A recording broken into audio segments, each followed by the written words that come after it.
Hey, everybody. Welcome back to another episode of the Horse Geeks podcast, where we look at horses and riding from the inside out. I'm Kirsten Nelsen, professional horse trainer, and with me is my partner, Deborah Romero, certified Alexander Technique instructor. So today's topic is about helping our horses thrive.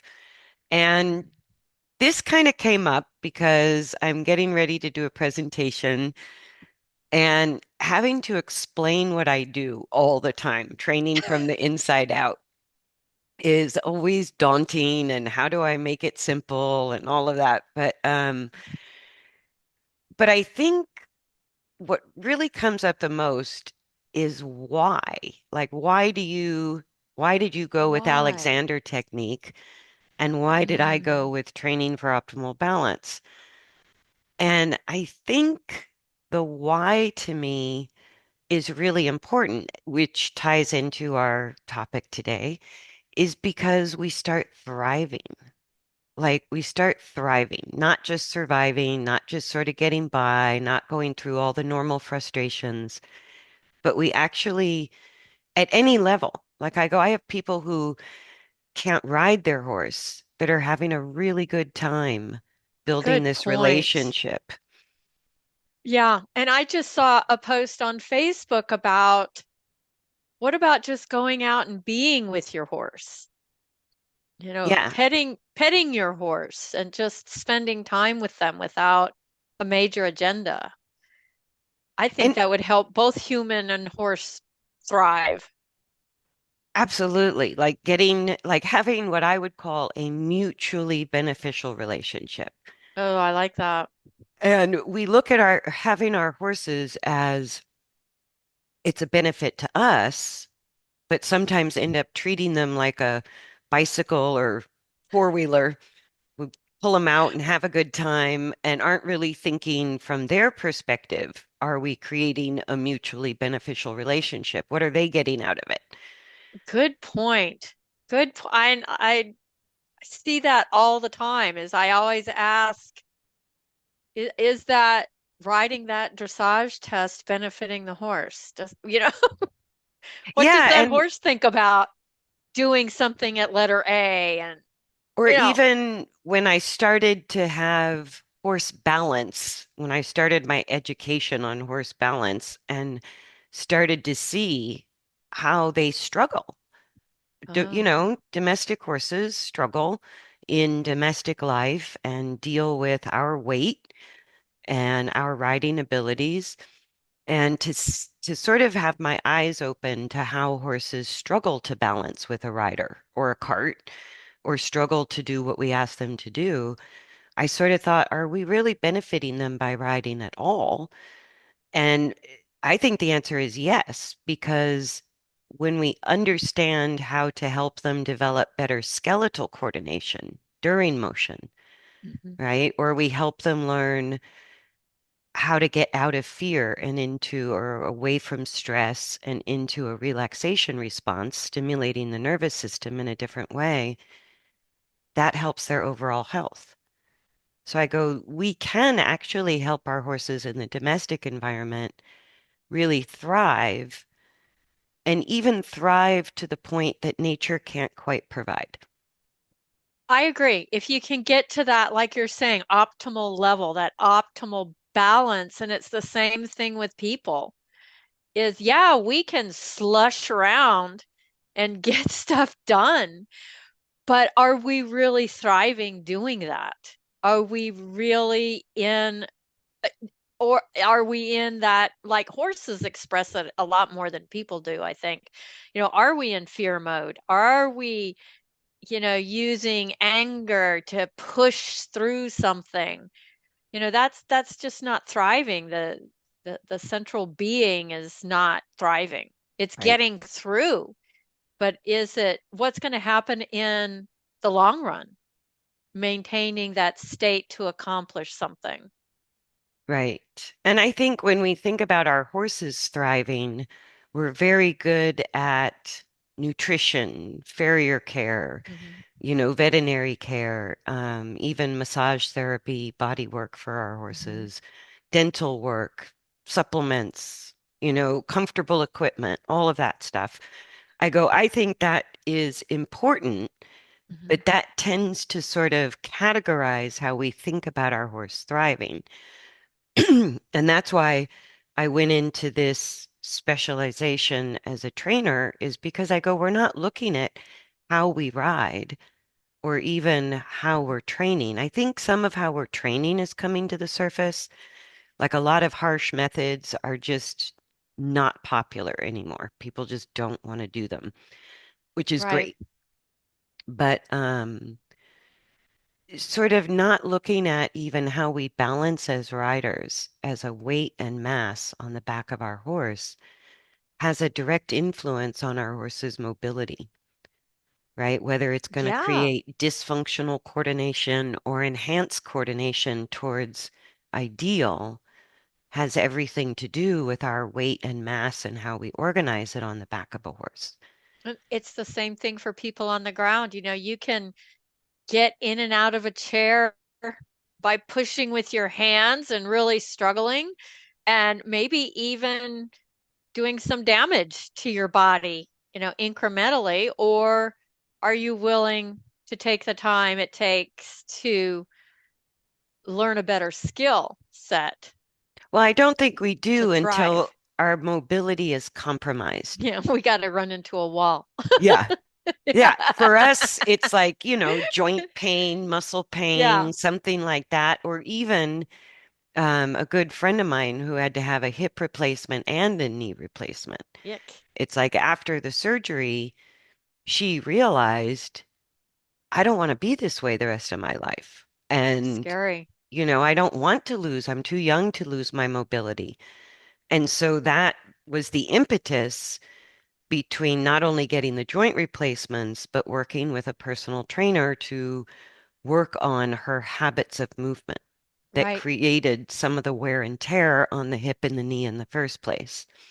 And that's my big, huge question. It applies to everybody and riders, especially since we are directly influencing another being, is why not learn how to use ourselves to thrive before the injury, before something happens? That's always my goal.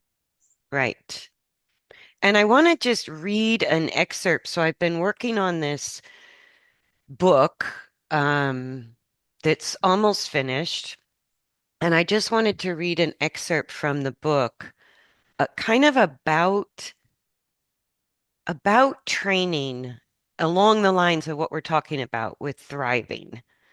So, sorry, I'm going to actually read from a piece of paper.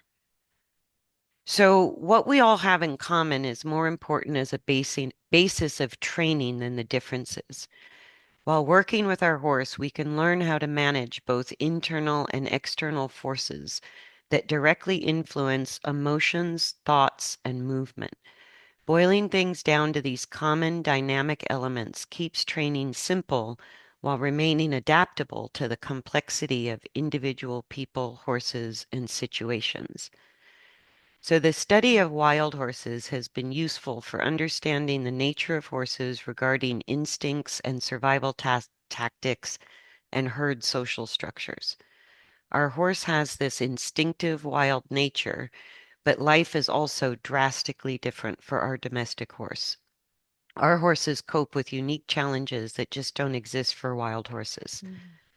So, what we call training dynamically influences our horse's mental, emotional, and physical well being in domestic life. I think this is what we really need to understand. The only benefit of working with us from our horse's perspective is experiencing something better than nature could ever provide, helping our horse learn mental focus, emotional stability, and better skeletal coordination, optimizing internal functions, helps our horse experience a higher state of being than nature requires. I think this is how we help our horses thrive in the domestic environment. Mhm. And so what does that mean? I think if we're looking at getting our horse to do tasks and maneuvers, Mhm. are we looking at is our horse comfortable or uncomfortable? And the way we know is the heavier the horse is to the aids, the more resistance, lack of cooperation we get from our horse. Hmm.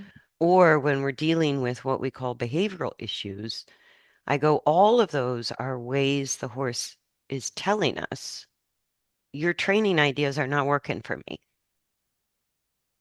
Like it's just, and we think, oh, disobedience is inherent. Every horse is going to be disobedient. Or my horse is just a bad mover, or my horse has bad conformation, or my horse is a big mover, so I can't stay stable on this athletic Mm. horse.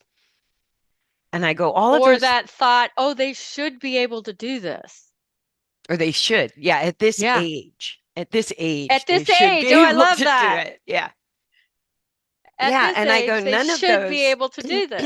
What? all of those things are beliefs we have that we say Hmm. so often that we don't question them.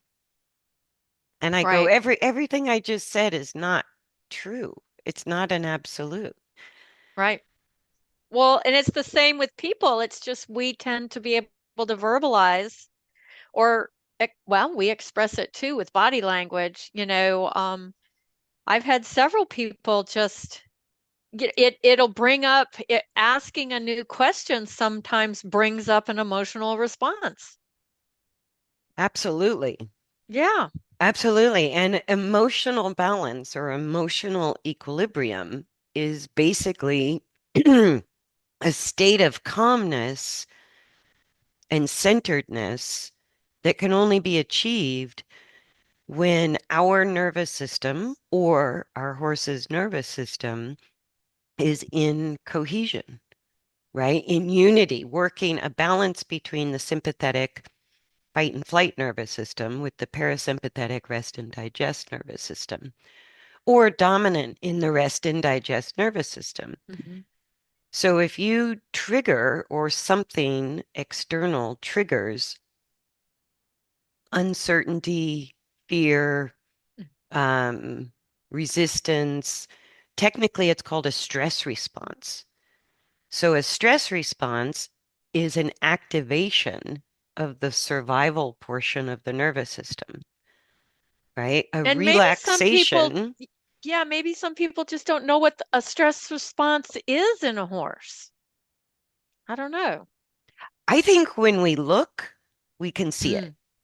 because But if we we're in the can mode of asking or in that thought of you should be able to do this, we're not looking. we're not looking. That's the problem.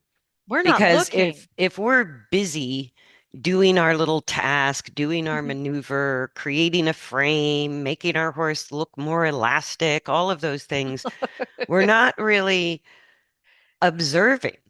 Is my horse? Because it's a simple question. We can look at any horse and tell in a photo, a video, or when we're riding, if we're paying attention or even doing groundwork. It's a simple question. Does my horse look like it's in a state of relaxation? Or does my horse look like he's in a state of stress? Right? Because Yeah. that tells you which part of the nervous system is running the show on the inside. Hmm. Right? So a stress response always tells us that the sympathetic nervous system, which is going to influence learning, posture, movement, reaction, behavior, directions of movement, levels of energy. It affects all of that. It's Right. all driven by that simple question. Does this look like a stress response or does this look like a relaxation response? And I think if we took the time, that pause that we use in the Alexander world to, when we ask for a maneuver, to pause and look for the response from the horse, Right. could be life changing for the relationship of the rider and the horse. Yeah. And we can be something external. Our horse can spook, right? Can cause a stress response in our horse. But sometimes we're the source of stress to Yes. our horse because we're too fast with our aids. We're too harsh. We're using too much leverage. We're getting really demanding. We can't believe our horse is so lazy. So we feel justified really driving and pushing. And it's like there's always a way to do any task in a relaxation response. And that doesn't mean a relaxation response doesn't mean lay down and have a nap or do nothing. And I think that's sort of the perception Oh, maybe.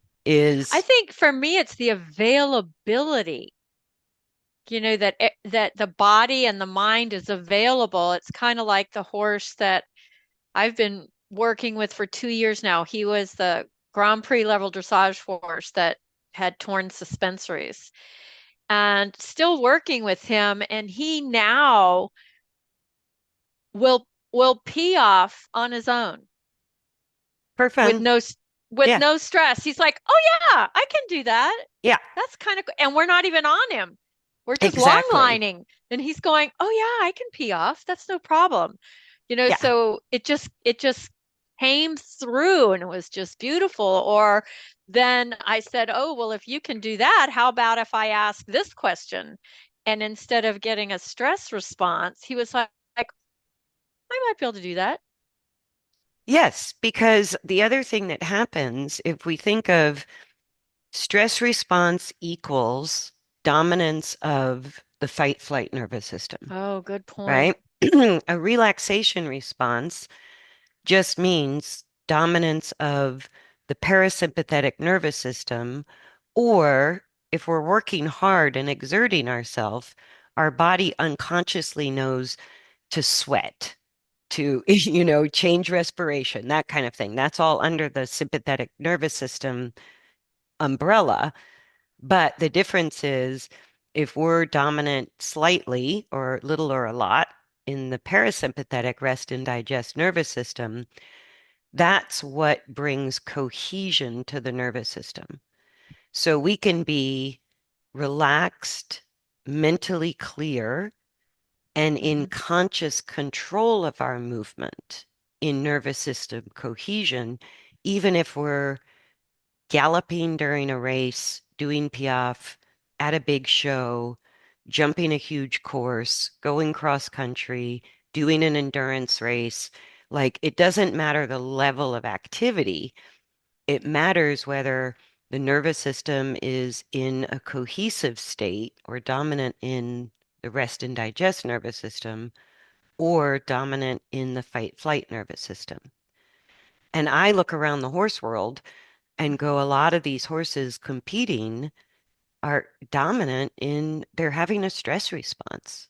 They're in the wrong They're or nervous system. they're shut down. And shutdown's a little different.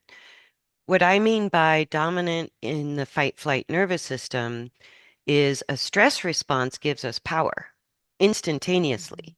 So we can get the maneuver done sooner.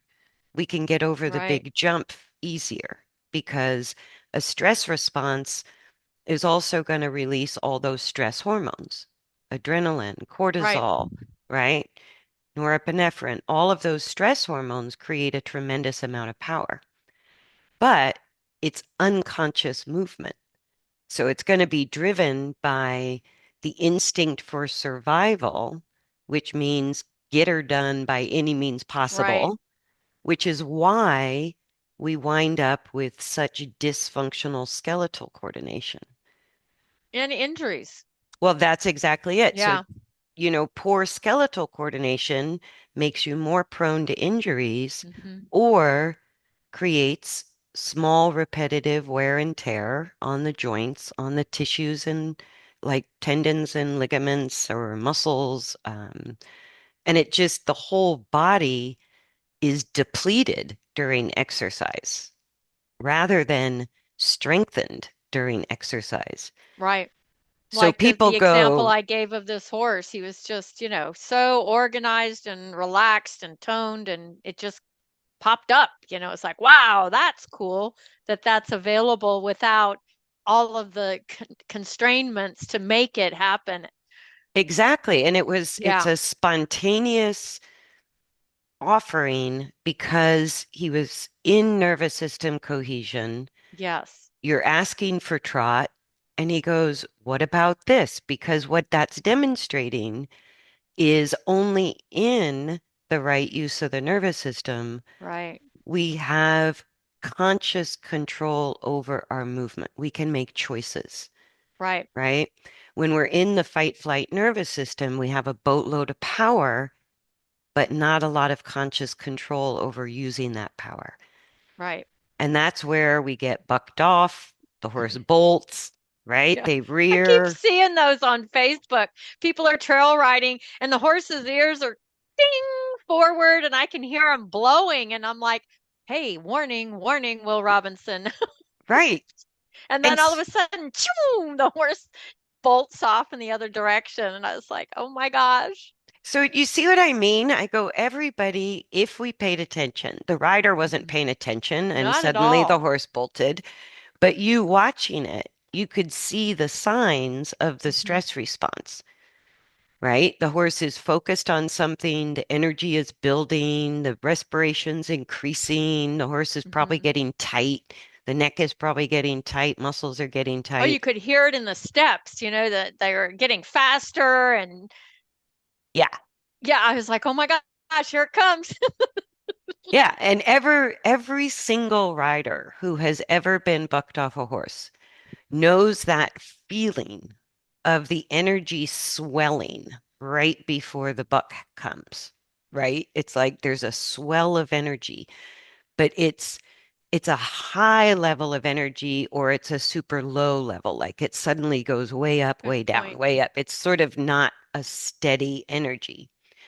And again, because the nervous system directs everything, that's the importance of it. I go, whether it was accidental, whether the environment caused it, or we caused it, or the horse just woke up having a bad hair day, it doesn't Right. matter. It's like once that stress response is activated, if you don't do what you need to do to help come out of stress back into a relaxation response, that's where all the safety issues live, is in the Right. stress response. And it does it like even shoving horses in a trailer while they're still afraid, they're going to be far more likely to have an injury during transport, unloading, do something crazy inside the trailer because technically the body's in the trailer and we're Right. on the road, but internally that horse is not come out of a Not stress okay. response. They're Yeah, not okay. they're not okay. They're still having a stress Mhm. response. And then your Yeah. example of like even I loved that movie about Secretariat and even looking at really good racehorses. Horses, Right. some horses love to run, and some horses love to run faster than other horses. And Right. there's racehorses that run with cohesion in the nervous system. And Mhm. there's other racehorses that are running as a stress response out of fear and pressure.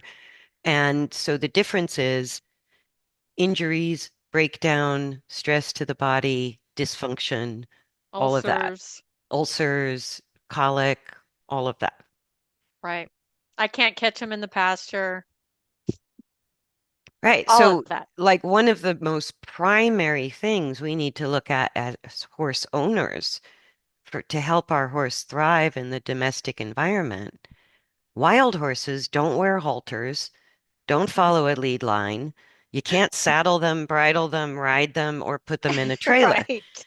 I go, so, that's the instinct our horse has is to go against all of those things.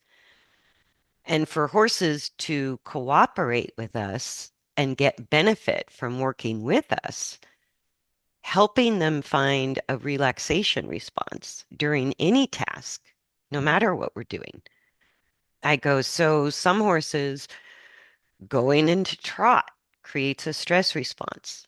So to me, like lunging is a time and a place where we can repeat walk, trot, walk, trot, canter, whatever. Mhm. If canter created the stress response, then we need to repeat it until the stress response reduces, Mhm. right? Not make them hold the trot while they're under stress.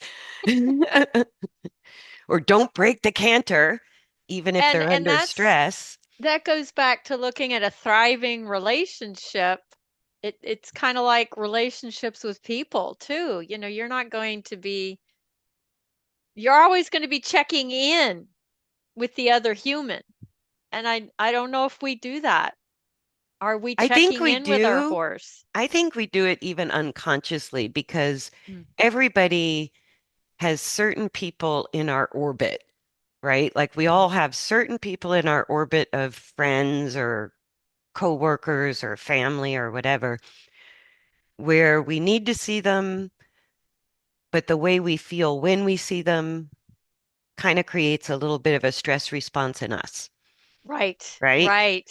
And so what do? We avoid seeing them. We spend less time with them. We try to Or we make, put up a guard. We put or up a yeah, wall, a we just kind personal of wall. we go, okay, it's Thanksgiving. I have to see my family member who always makes me stressed out. I'm just going to put up that wall and get through this day, and then I don't have Hmm. to see him for another year, right? And so that's how our horses feel about us. They If can. they can, Yeah. because if we're like overly demanding, not really even paying attention to whether they feel stressed or relaxed, then we sort of just blow past the stress response because our mind is focused on practice the test, get this maneuver, build a better frame. I need this bit, I need this saddle, and you'll get a massage on Saturday.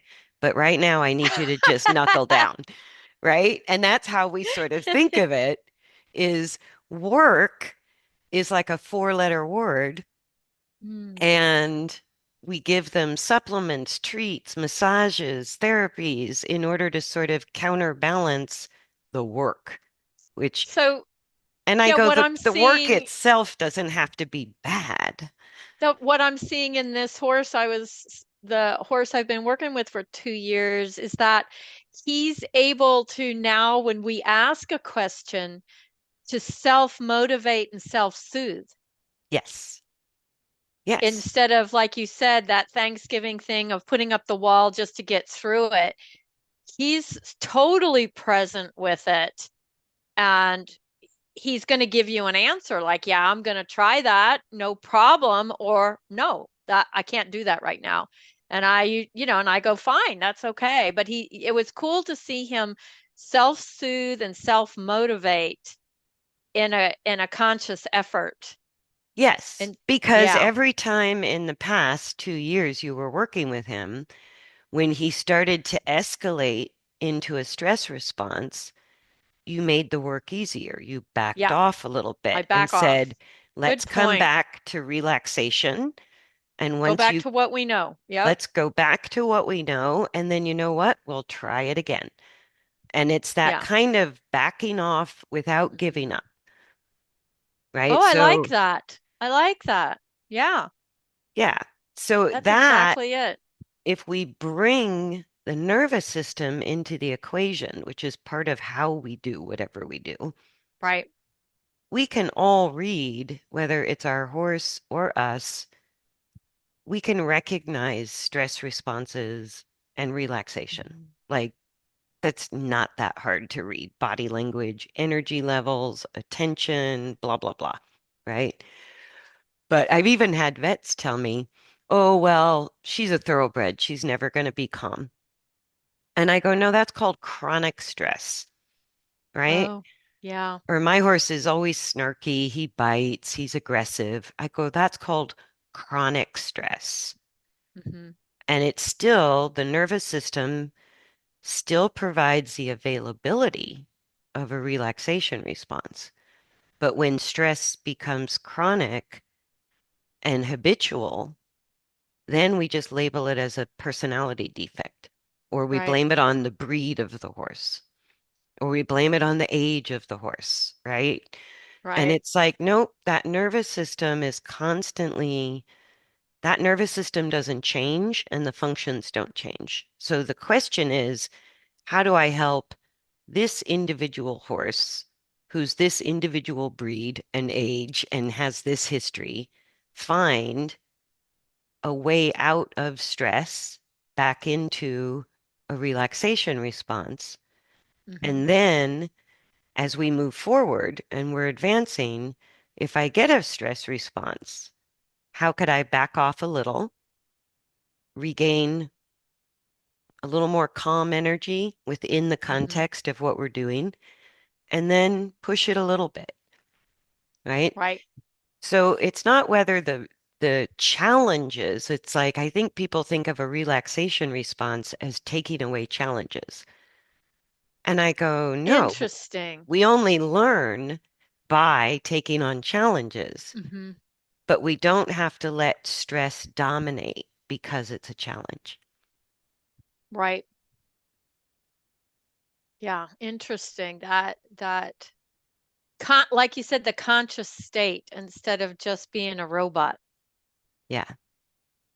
Yeah. And I 'Cause mean, trainers even do it to riders because when we've been hurt on our own horse, there's a visceral outside of the brain, in the body, Mhm. intelligence. That means you can't mentally work through fear, right? Yeah, That been trust there, has done that. been broken.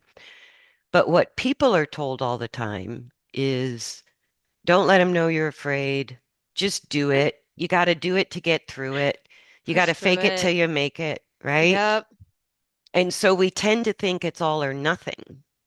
And like Yeah. we tend to think if I can't get on my horse and walk, trot, canter, then I can't ride anymore because I have this fear. And it's like, what if we could go a little bit towards the fear and then back off a little, and then go towards it, and then back off a little, and then go towards it, and then back off a little. So that relaxation response develops more and more confidence to either overcome an issue that's already there or learn a new skill. And that's great that you brought up the visceral response because sometimes when I'm working with a rider that has been injured by the horse we're working with, sometimes I can see the fear response come up in the person before they even realize it's happening. And I Yes. will say, "Wait, wait, wait. Let's check in here. And let's What do you, pause. Yeah. let's pause. What are you feeling?" Oh, because we're such doers. They're already thinking, "Oh, I'm afraid, but she said to do it, so we're going to do it." Yes. And I say, "No, check in. Oh, I'm feeling a little bit of fear." Fine. Okay, walk away, regroup, and come back to it. But it's not about the task. It's about what's going on to get to the task. And that's what makes the difference between either accomplishing the task in a sustainable way or Hmm. sort of accomplishing the task at the expense of the body and mind. Expense of Yeah. the relationship. Yeah. So Yeah. are we achieving the task in a way that's depleting Hmm. or in a way that's renewing? And thriving. And it's Right. so cool because when it's thriving and achieving, it just builds on it. It's more fun that way too. It is Like, more fun. yeah, it's more fun, it's less frustrating, it's less stressful Yeah. because every individual horse, an individual person, like we have these malleable thresholds, right? Right. And we sort of think these thresholds are absolute. And I go, no, they're really kind of That is so malleable. true. That Like is we so all learn true. and grow and develop over Mhm. time. But when we put, like, I love what you said, should, this horse should be, as a 5-year-old, this horse should walk, trot, canter. And I go, one of my jokes is in rehab, I get older teenage horses all the time that are acting like they're still 2 years old. And I Yeah, go, I had one of those. if they act like a 2-year-old, we're going to work with them like they're a 2-year-old.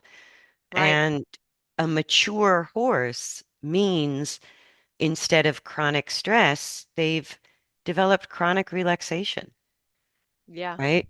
They have that ability to self-regulate their own emotions. They have And I some think that's self-control. key. That is so key. They're self-regulating and they're conscious. Yeah, They're not in person or shutdown. horse. Right. Both. They're both present in the relationship. Yeah. Yeah, Yeah, and there's no point like taking our horse to the thing that they're afraid of is the equivalent of putting a fearful rider on a horse and telling them just don't be scared. don't be scared. I go, it doesn't work that way. Like the nervous system itself, which is more than just the brain. I go, that's Right. why fear is visceral. It's in the peripheral nervous system. It goes It's in everywhere. our guts. It's in Yep. our biggest, it's in throughout our whole body. And brains process information efficiently and make sense out of it. But they don't control the brain does not control the nervous system. No. It's like a feedback loop. It goes back and forth. Right. So what we think influences the use of the nervous system, but when we have like an unconscious fear response or stress response, that suddenly affects the brain. And so we kind of can't think. We can't think straight. And we start like grasping or acting out or, going on instinct. And that's where horses' instincts and human instincts are opposite. So it doesn't end Right. well. And I think what a lot of people I have to help with when I'm working with them is you have a choice. You Yeah. if this Yes. thing is escalating, You have a why you have a choice. choice to walk away. Yeah. Or bring it back a notch. Right. You Yeah. don't have to Take it keep down. asking that, or maybe you need to ask the question differently. Yes. But the where looking at the way you're going isn't working. Pushing through that with a horse, I've found is not a healthy way to get to thriving. Right. And so we're all going to have feel challenged, which is let's say a mild stress response when we're learning something new, when we're doing something new, or when we're trying to master something we're not good at yet. Right? I go, okay, All those terrible thoughts run through our heads. I'll never get it. I'm so stupid. right. So what I'm saying is we're going to have some degree of a stress response if we're always Mhm. advancing and learning.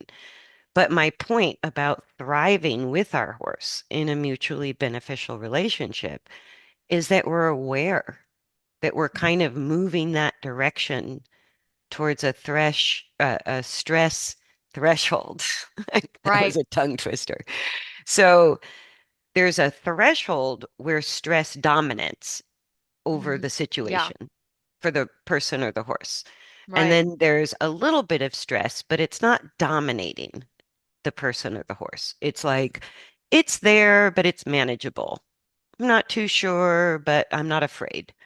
This is a manageable level of stress because I know we're not good at this, because we're learning something new, because my horse is Mhm. just figuring this out. And But if you have that, like we've talked about before, if we have that learning frame of mind, then the question you might get a little bit of a great answer. If we keep pushing past the learning frame of mind, we're not going to get right. the yeah. So the learning frame of mind is just another way to say a relaxation response, Hmm. that the body is primarily has calm energy. Mental focus is kind of sharp. We're processing something mentally, but there's a calmness about it, even during canter, even while jumping, right? There's a conscious control component, and there's conscious control over movement. The horse is figuring out how to organize their feet, right? Or figuring out how to get a little more comfortable during the trot or a little more comfortable during the canter by altering coordination. And so if we're not kind of watching, are we going towards stress Oh, good point. or are we going towards relaxation? When we're in that middle ground of working through a challenge, the repetition of something should be strengthening the relaxation response. And a lot of Hmm. times we think, well, it's hard, so we should be increasing the stress response. And I go, stress response inhibits learning, anything. Yes, it So does. you're not And going to get even better at it. I've talked about it biomechanically, proprioception. If you're tense, if a muscle's tense, there's no motor pathways going to and from that muscle. Right. That's why you lose conscious control over movement. Yeah, Yeah. exactly. Yeah. And so helping our horses thrive, to me, like one of the most fundamental elements is just taking the time to recognize where are my horse's ears? Where's my horse's attention? Does my horse's energy, body language, facial expression, is it showing fight or flight or stress to some degree, right? Or is it just relaxed and calm, like, dude, we're good, Right. right? And that relaxation response has nothing to do with the level of activity. We could be in the cross ties, Good point. right? Or I we was going to could bring be up the point of on a trail ride. Everybody thinks going on a trail ride is relaxing. not always. Sometimes Not it's a whole bunch always. of stressed out horses and riders. And those are disastrous. That's a Yeah. Yeah. Or some people who love trail riding and a horse they had in the past loved trail riding. Oh, And in good that point. case, it was a task that supported a relaxation response for those two, that horse, that rider. But I go, that same rider gets a different horse, but doesn't recognize that a trail ride is creating a stress response in this horse, not a relaxation response. So I go, it's the same activity, but the activity itself doesn't tell you how the nervous system is going to be responding. That has nothing to do with what we're doing. It has to do with how we're feeling inside. Right. And that, with our horses, is flat out of our control. That is not Exactly. something we can control. We can work with it. Yes, we can work with it and hopefully recognize where we are with it. Yeah. But it's like demanding obedience, getting harder, using punishment. This is the insanity of it. I go, if I'm already in a state of stress, and now you're going to add yelling, whipping, leverage, pain, discomfort, how is that going to make me less stressed? Like that makes no sense. I agree. Or But the that's the the running them until they're tired theory. right. Right. Chasing them in the round pen and then everything they'll be exhausted and everything's okay. Yeah, so it's like I'm going to overwhelm your stress response until you're finally exhausted enough to be calm. Yeah. And all that does is you have to lunge them longer and longer and longer Every over because time. they just get more fit. Yeah, because the body's being conditioned. And if we even think of it in terms of training, condition Right. response, right? Are we conditioning a stress response? Or are we, and those horses that start to become conditioned and habituated to working with their human under stress or in a stress response, they become what we call difficult horses. I get a And lot it of takes them. them a long time to get over that. Yeah, and those are the horses that come to me in rehab.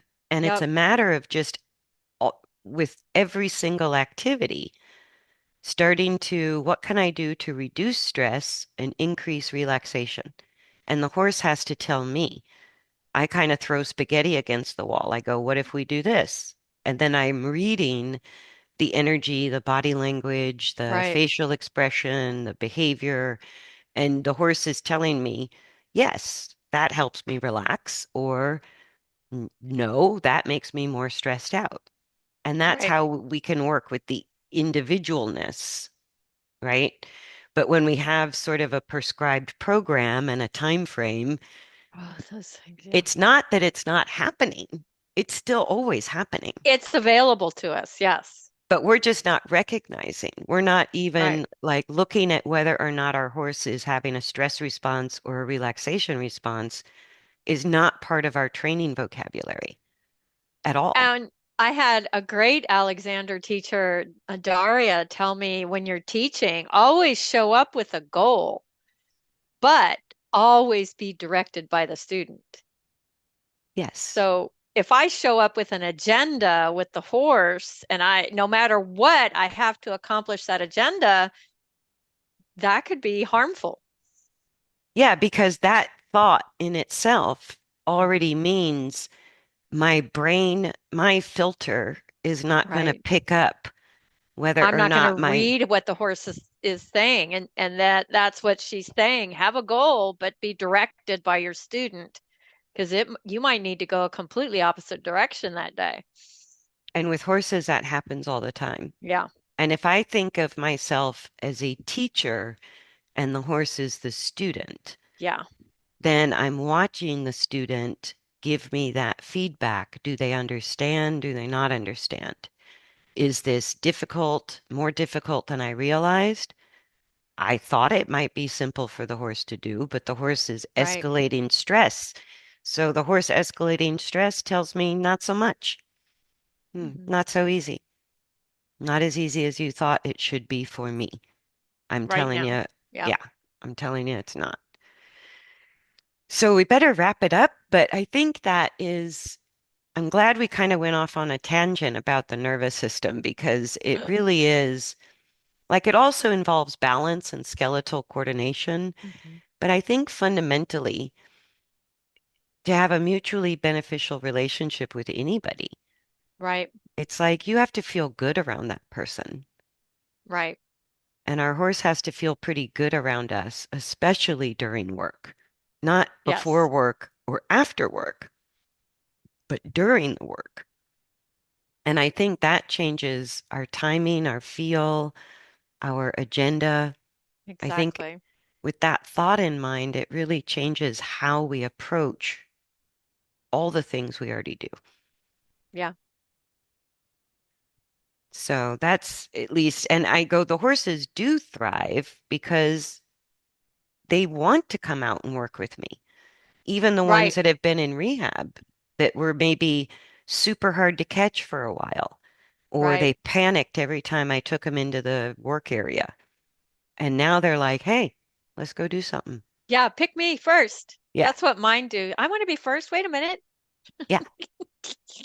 Yeah. So the work itself is what they look forward to. Hmm. That relationship time, that time of having a Hmm. conversation and an interaction. Exactly. Exactly. So thanks for joining us, everybody. Thanks for liking, subscribing, sharing the podcast. We hope you get a lot out of it. And we hope you find some relaxation responses in yourself more and more often because it sure feels better than having a stress Mhm. response. Yes.